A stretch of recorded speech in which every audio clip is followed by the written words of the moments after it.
Today we have a W212 Mercedes E350. We have trim here on the steering wheel. It's starting to peel. It gets pretty sharp. It's peeling a long ways around the edges. To replace that today, you can pick up a new one for like 50 bucks on FCP Euro. First you gotta loosen the steering wheel. There's little holes here in the side. You gotta puncture them. They're like little divots, and you gotta puncture them with a Torx bit or something. And then you kind of go straight in.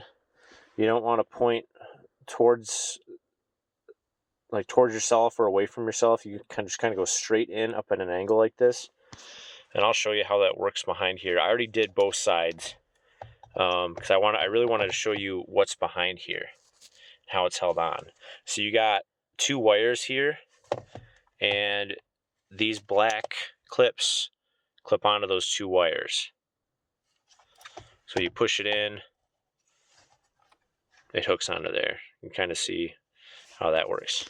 So when you're taking off the steering wheel, this is what happens. You can see, just go up in there. You can see the bit right there. And go straight this way, and then it pushes on the wire like that. And that's how it releases the steering wheel. So you can kind of see what angle it's at. There too. And then you can do one side at a time.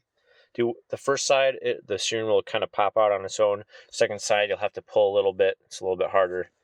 But then, yeah, you can pull the steering wheel out then. And then you want to take out two T20 screws here. And then there's two T20 screws in the back of the bottom of the steering wheel on both sides. Take all four of those out, and then it comes out with the buttons. You have to transfer the buttons to the new trim, and then put the new one on, and you're all set.